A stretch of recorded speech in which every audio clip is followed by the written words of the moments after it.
Hello everyone, good morning. Good morning সবাইকে। আমরা অনেক সকাল সকাল ঘুম থেকে উঠে গেছি। আজকে অনেক সকালবেলা ঘুম থেকে উঠে গেছে। এখন বাজে 6:50 মাত্রই। কোনোদিন এত সকালে ঘুম থেকে উঠি না। এই যে মিমি রাত ঘুমাতে পারেনি, দাঁতের ব্যথা, কি একটা মানে যন্ত্রণার মধ্যে দিয়ে যাচ্ছে। এখানে দু ধরনের ব্যক্তি আছে, একজন হলো শুয়ে রয়েছে, আরেকজন হলো ব্যায়াম করছে। আর যিনি শুয়ে আছেন তিনি হলো আমার সাথে তুলনা করা যায়, কারণ আমি ভীষণ ল্যাদ খাই। আর যিনি হলো মানে ব্যায়াম করছে, তো তিনি খুবই ভালো মানুষ হয় আই থিঙ্ক, আমার মনে হয়, কারণ তিনি সকাল সকাল ঘুম থেকে উঠে মর্নিং ওয়াক করছে। তো যাই হোক, এই যে হলো কাকাদের বাড়ি, দেখতেই পাচ্ছ প্যান্ডেল বানিয়েছে। আর আমরা চা খেতে গেছিলাম কাকাদের দোকানে, মানে কাকাদের দোকান ভাড়া দেয়া আছে, তো সেই দাদুদের দোকানে গেছিলাম চা খেতে।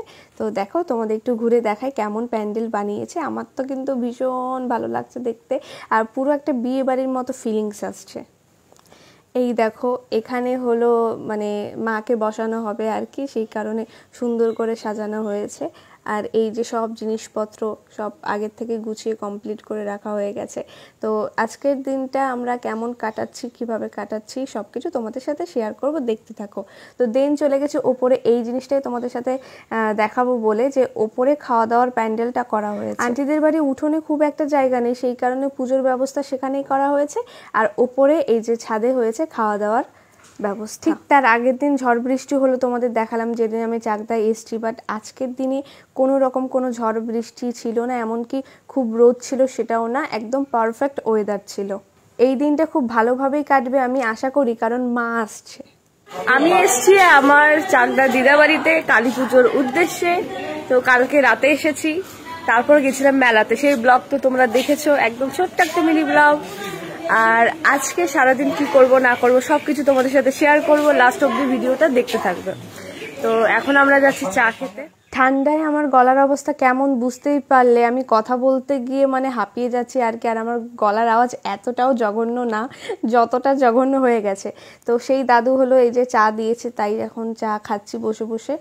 বৃষ্টি ভেজা ওয়েদারে বাইরের প্রকৃতির উপভোগ করতে করতে চা খাওয়া মানে দারুণ একটা আলাদা এক্সপিরিয়েন্স আমার কাছে। চা খাওয়া কমপ্লিট হয়ে যাওয়ার পর চলে এসেছিস একদম ওপরে এখন হবে আমাদের ঘরোয়া রান্না, মানে আমাদের যারা আত্মীয় স্বজন যারা আছে তাদের জন্য আলাদা করে রান্না করা হবে। তো সেই ব্যবস্থাই করা হচ্ছে আর কি এখানে। আর এখানে রান্না একদম বসানো কমপ্লিট হয়ে গেছে, দেখতেই পাচ্ছ। আর আমিও একটু ওপরে বসেছিলাম আর কি, যে দেখছিলাম, সবার সাথে গল্প করছিলাম। অনেকদিন পর একটা অনুষ্ঠান যেখানে সবার সাথে দেখা হবে, সেই কারণে একটা মনটায় আলাদাই একটা অনুভূতি হয় আর কি। কারণ আমাদের ফ্যামিলি তো সেরকম বড় করে কোনো অনুষ্ঠান হয় না, কিন্তু আত্মীয়দের মধ্যে কারোর বাড়ি যদি এরকম অনুষ্ঠান হয় ভীষণ ভালো লাগে, এটা ভেবেই যে সবাই একসাথে থাকবো, একসাথে মজা করব। তো দেন চলে গেছিলাম আমি একটু বাজারে, দাদাকে নিয়েই গেছিলাম। তো আসার সময় খেয়েছি লস্যি। এটা হলো স্টেশন 2 নম্বর প্ল্যাটফর্মে একদম প্রথম দিকে। ভীষণ ভালো লস্যিটা বানায়, 20 টাকা করে, মানে দারুণ, কি আর বলবো। তো যাই হোক, আমাদের বাজারে কাজ কমপ্লিট হয়ে গেছে, এখন আমরা যাব বাড়িতে।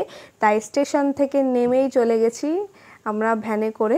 আর এখানে আরেকটা জিনিস দেখাবো তোমাদের, এই চাকদার ফেমাস একান্ত আপন, একদম 2 নম্বর থেকে নেমেই কিন্তু একান্ত আপন, এই দেখতে পাচ্ছ।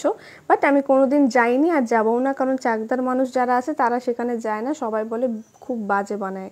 তো যাই হোক, আমি এখনো খাইনি, তাদের কথা শুনে আমি বললাম। তো গাইস, আজকের ভিডিও এখানেই শেষ করছি। টাটা, ভালো থেকো তোমরা সবাই।